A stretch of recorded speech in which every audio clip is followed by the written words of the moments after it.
সবাইকে আমার চ্যানেলে স্বাগতম। আশা করি ভিডিও টাইটেল এবং দেখে বুঝতে পেরেছেন মেনি যে কাপড় খুলে এসে দিতে বলবে আপনাকে সব কিছু।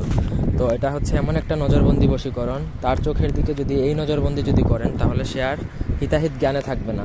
আপনি যখন তার চোখের দিকে তাকিয়ে এই মন্ত্রটা পড়বেন তখন সে আপনাকে ছাড়া কিছু বুঝবে না, আপনাকে সব কিছু দিয়ে দিবে এবং যখন তার আবার সেন্স ফিরে আসবে তখন আপনার সাথে আর ওই কাজগুলো করবে না।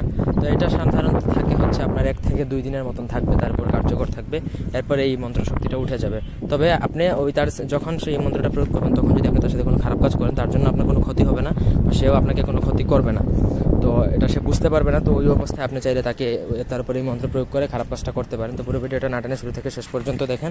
আমার চ্যানেলটা সাবস্ক্রাইব করবেন, লাইক কমেন্ট শেয়ার করবেন। আর আপনারা যদি আমাদেরকে দিয়ে কোনো ব্যক্তিগত কাজ করাতে চান তাহলে স্ক্রিনে যে নাম্বার আছে সেই নাম্বারে চাইলে ইমো বা হোয়াটসঅ্যাপ অথবা সরাসরি ফোনে কথা বলে যে কোনো কাজ করাতে পারবেন। দেশে বা দেশের বাইরে থেকে। মন্ত্র হচ্ছে চুকে চুকে করিলাম নজরবন্দি জাগুক তোর কাম, কামদেবের বরতি আমার সঙ্গে লাগ, না হলে তোর দেহ করিলাম ভস্য, আমার বক্ষ যদি বৃথা হয় তোর জনি হবে ক্ষয়, কামদেবের দোহাই।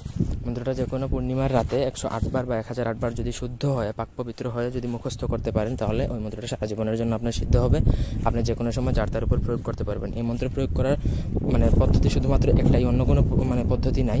যখন আপনি কোনো কাউকে যদি এই কাজটা করতে চান বা কাউকে যদি এইভাবে বশ করতে চান নজরবন্দি দ্বারা, তাহলে আপনি তার সম্মুখে উপস্থিত হবেন। উপস্থিত হয়ে আপনার বাঁ হাত এবং ডান হাত মুষ্টি মুঠো করবেন শক্ত করে, যতটুকু শক্তি দিয়ে পারা যায়।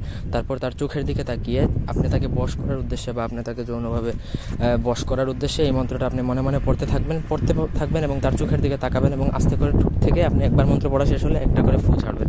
এভাবে 21 বার পড়বেন, তার সামনে 21টা ফু দিবেন। ওই 21 বারের মধ্যেই কিন্তু সে আপনার মোহিত হয়ে যাবে সম্পূর্ণরূপে। তবে আগেই বলছি এটা গুরুর অনুমতি সহকারে মুখস্থ করে তারপরে সিদ্ধ করবেন, অন্যথায় এই মন্ত্র কিন্তু আপনার দ্বারা কাজ করবে না।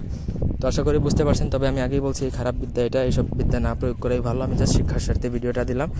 তো একান্ত যদি কারো প্রয়োজন হয় আমার সাথে যোগাযোগ করে অনুমতি নেবেন। এই ছিল আজকের ভিডিও। ভালো লাগলে লাইক দিবেন, কমেন্ট শেয়ার এবং সাবস্ক্রাইব করবেন। ধন্যবাদ সবাইকে।